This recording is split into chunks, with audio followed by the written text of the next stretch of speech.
I think there's been a lot of concerns and discussions around vaccine inadequacy and availability of vaccines over time. And if we just do a rough math, we do know that we require roughly 300 million doses for the population which is over the age of 45, and roughly 500 or thereabouts million doses for the population between the age of 18 and 45. So if you were to basically put this together, you would need about 800 million doses, give or take. Now, if we were to assume that 180 million people have actually been vaccinated to date, and I think that number is getting more towards 190, but for a moment, let's leave it at 180. Then basically, we're talking about 620 million people who need to be vaccinated as per the math that I've just shared with you. Now, if you were to actually vaccinate even 70% of these 620 million people, we are talking roughly about 450 million people who need to be vaccinated to induce what we call as vaccine-induced herd immunity. And if you look at 450 million people and assuming that they need 2 doses each, you're talking about 900 million doses to give us the kind of security that we want in terms of protection through vaccination. And therefore, I believe that the present availability of vaccines in our country ought to cover this requirement by December.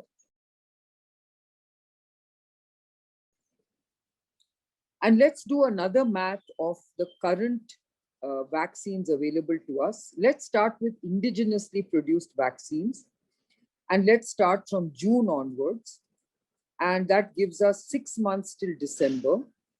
And if you were to assume an average of 90 million doses coming from Serum Institute, because I know they're ramping up to 100 million doses by August, but let's keep an average of 90 million from now until December.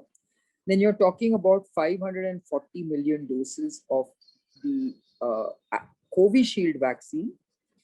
And as you know, Bharat Biotech, which was basically capable of producing 300 million doses to date, have actually announced that they can actually add another 200 million doses from their Ankleshwar facility.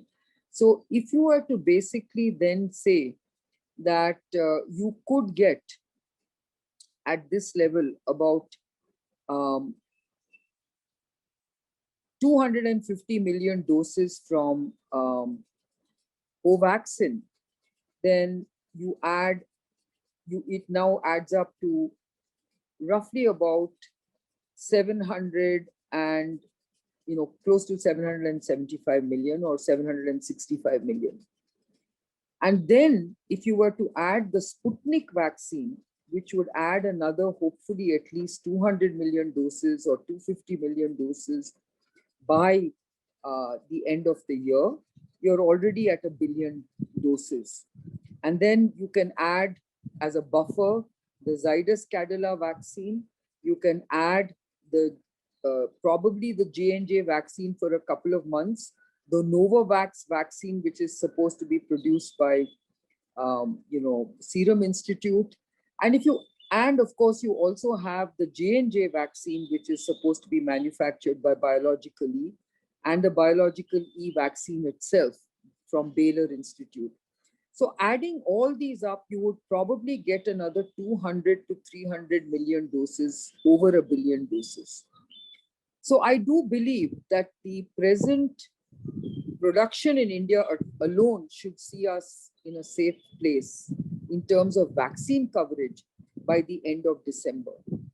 And then, of course, people do argue that you will need a booster dose in the first quarter of the following year, which means that you will again have to start the cycle again for at least one dose each, which means that we would have to have an additional probably at least 600 or 700 million doses, which can be given over the course of the next half of calendar year 2022. So I believe that we would be in a good place, because by that time we would have 200 million doses a month, which means that if you really need to inoculate another 800 million or 900 million, you could do this in 5 or 6 months at best. So that's why I remain very confident that indigenous production alone can actually help us out of this very grim situation, because I personally believe that it is only through vaccination that will allow us to bring down the number of cases and to prevent the kind of surge we are seeing, and can hopefully prevent a third wave. So with all this, I believe that we ought to look at vaccination as a very important strategy. And in that, I do believe that we need to look at vaccine effectiveness as a priority rather than just vaccine equity.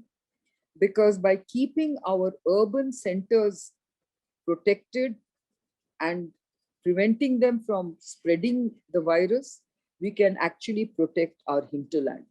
That's the way I look at it. So if we can choose the top 25 urban centers in our country and, make sure that we vaccinate those people and stop the spread, I believe that we will actually be able to prevent our hinterland from any kind of catastrophe. Thank you.